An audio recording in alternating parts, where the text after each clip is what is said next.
अभी स्क्रीन में आप जो वीडियो देख रहे हैं ये दिखने में एक नॉर्मल सी सीसीटीवी फुटेज लगती है, लेकिन इस वीडियो के पीछे एक बहुत बड़ी मिस्ट्री है। इस सीसीटीवी फुटेज में आप जिस लड़की को देख रहे हैं ये इसकी आखिरी वीडियो है। इसके बाद ये मारी गई, लेकिन ये कैसे मरी इसका पता आज तक नहीं लग पाया। इस लड़की का नाम एलिसा लैम था, जो कि एक कैनेडियन थी। इसके मरने के कुछ दिनों पहले इसने प्लान बनाया कि ये एक सोलो ट्रैवल करेगी और लॉस एंजलिस और उसके आसपास के जगहों में घूमेगी। उसने अपना ये प्लान अपने घर वालों को भी बताया, लेकिन उसके मम्मी पापा नहीं चाहते थे कि वो अकेले कहीं भी घूमने के लिए जाए, क्योंकि वो मेंटली थोड़ी सी बीमार थी। बट एलिसा काफ़ी ज़्यादा जिद करने लगी और काफ़ी ज़्यादा जिद करने पर उसके घर वालों ने उसके सामने एक शर्त रखा। उन्होंने कहा कि वो इसे अकेले जाने देंगे, बट इसे एक वादा करना होगा कि ये रोज़ कॉल करके अपना हालचाल बताते रहेगी। एलिसा ने उनकी इस बात को मान लिया और एलिसा लॉस एंजलिस जाने की तैयारी करने लगी।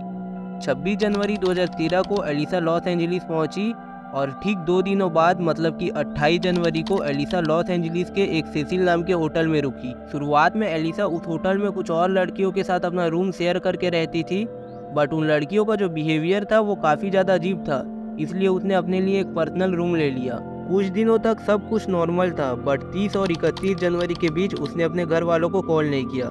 उसके घर वाले थोड़े से परेशान हो गए, क्योंकि वो जानते थे कि एलिसा मेंटली थोड़ी सी बीमार है और उसने जाने से पहले वादा भी किया था कि वो रोज़ अपने घर में कॉल करके अपना हाल चाल बताते रहेगी। इसी टेंशन में उसके घर वालों ने पुलिस में रिपोर्ट करा दिया।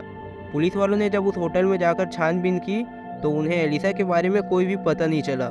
होटल वालों से पूछताछ करने पर उनका कहना था कि उनको लगा कि एलिसा काफ़ी दिनों पहले ही चली गई होगी। जब पुलिस वालों ने एलिसा का रूम चेक किया जहाँ पर वो रुकी थी, तो वहाँ पर एलिसा के सारे कपड़े और सारे सामान थे।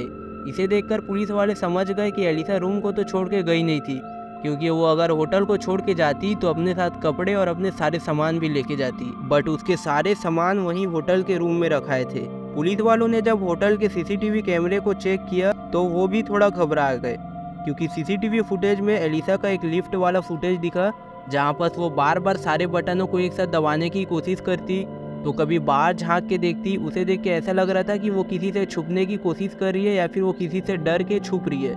थोड़ी देर बाद वो फिर से बाहर झांकती है और फिर वापस अंदर आ जाती है। उसके बाद वो फिर से बाहर चले जाती है और कहीं चले जाती है, और जैसे ही वो लिफ्ट से बाहर निकलती है लिफ्ट अपने आप बंद हो जाता है। वैसे अभी जो स्क्रीन में आप वीडियो देख रहे हैं ये इसकी आखिरी और रियल वाली फुटेज है। पुलिस वाले लगातार उसे ढूंढने की कोशिश कर रहे थे, बट उन्हें कोई भी सुराग नहीं मिला। इसीलिए पुलिस वालों ने इन वीडियोस को और एलिसा के फ़ोटोज़ को सोशल मीडिया में अपलोड कर दिया, ताकि अगर किसी को भी एलिसा के बारे में कुछ भी पता चले या कोई भी जानकारी हो तो वो पुलिस की मदद कर सके। पुलिस वालों ने जब इस वीडियो को सोशल मीडिया में अपलोड किया तो ये तेज़ी से वायरल होने लगी। इसके बारे में कई लोगों ने कई तरह की बातें बनाई। किसी का कहना था कि उसे किसी ने मारने की कोशिश की थी, तो किसी का कुछ और कहना था, बट इन सब में सबसे ज़्यादा बातें ये होने लगी कि ये भूतों का किया हुआ है, क्योंकि एलिसा जिस सेसिल नाम के होटल में रुकी थी उस होटल का नाम मतलब थोड़ा सा बदनाम जैसा था। लोगों का कहना था कि उस होटल में बुरी आत्माएं रहती है, क्योंकि इस टाइप का केस इस होटल में पहली बार नहीं हुआ था, बल्कि इससे पहले भी इस होटल में कईयों बार इस तरह के अजीबोगरीब घटना घट चुकी है। कुछ लोगों ने आत्महत्याएं की तो कुछ लोगों ने अजीबो तरीके से अपनी जान लेने की कोशिश की। उनमें से एक पॉपुलर सीरियल किलर भी इस होटल में रह चुका था, जिसका नाम रिचर्ड रामिरेज था, जो कि 1984 में यहाँ 13 लोगों को मार के रह रहा था। कुछ रिपोर्ट के हिसाब से इस होटल में और इसके आसपास के एरिया में अब तक 16 से ज़्यादा मौतें हो चुकी है, जो कि अननेचुरल टाइप से हुई है। आसपास के लोग इस सेसिल होटल के बारे में कई सारी बातें बोलते थे। ये सारी बातें सोशल मीडिया में काफ़ी तेज़ी से पॉपुलर होने लगी और जगह जगह बस इसी की खबरें चल रही थी। पुलिस वाले लगातार एलिसा को ढूंढने की कोशिश कर रहे थे और उसके घर वाले भी थोड़े डरे हुए थे। फिर कुछ दिनों बाद मतलब कि 19 फरवरी 2013 को सेसिल होटल में जहां एलिसा रहती थी उस होटल के कुछ लोगों ने कंप्लेन किया कि उनके रूम में जो पानी आ रहा है वो थोड़ा सा धीरे आ रहा है, और कुछ कस्टमर का कहना था कि पानी का रंग काला है और पानी का स्वाद भी अजीब सा है। इसलिए होटल वालों ने कुछ वर्कर्स को पानी की टंकी चेक करने के लिए भेजा। वर्कर जब वहां उस पानी की टंकी को चेक करने के लिए गए तो उन्होंने देखा कि पानी के टंकी के अंदर एलिसा की लाश पड़ी हुई है। फिर तुरंत पुलिस वालों को इसकी खबर दी गई और पुलिस वालों ने एलिसा की बॉडी को पोस्टमार्टम के लिए भेजा। लेकिन जब पोस्टमार्टम का रिपोर्ट आया तो यहाँ पर से सबसे बड़ी कहानी शुरू हुई, जिसने सबको चौंका दिया था।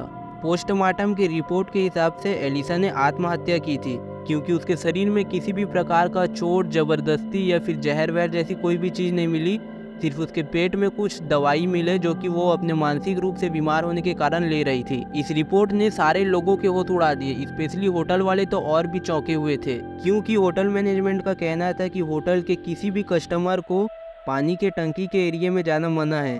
अगर कोई वहाँ चुपचाप छुप के जाने की भी कोशिश करेगा तो एक अलार्म बजने लगेगा, जबकि उस होटल में जब से एलिसा गायब हुई थी उस दिन से ऐसा किसी भी प्रकार का अलार्म बजा ही नहीं था। होटल मैनेजमेंट के हिसाब से वहाँ सिर्फ होटल के एम्प्लॉई जा सकते हैं और जाने से पहले उनको एक अलार्म को बंद करना पड़ेगा। अगर उस अलार्म को बिना बंद किए होटल मैनेजमेंट भी वहाँ जाने की कोशिश करेगा तो फिर भी वो अलार्म बजने लगेगा।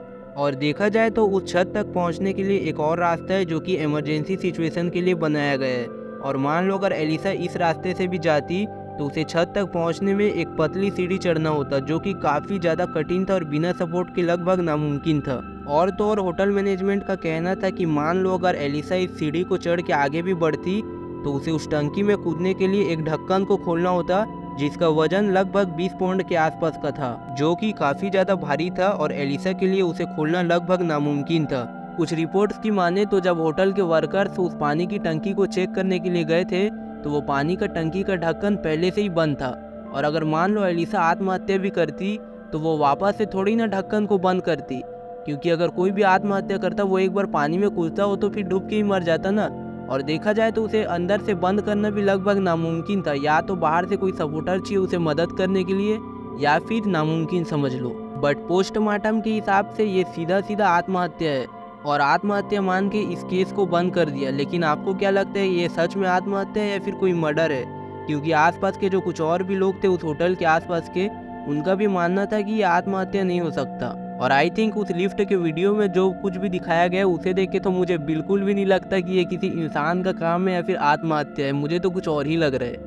उसके बाद एलिसा के घर वालों ने उस होटल के ऊपर केस भी किया था, लेकिन बाद में उस होटल के ऊपर से केस को हटा दिया गया। अब उस रात क्या हुआ था, कैसे हुआ था, किसने किया था और ऐसी कई सारी और भी चीज़ें एलिसा के साथ उस पानी की टंकी में ही दफन हो गई।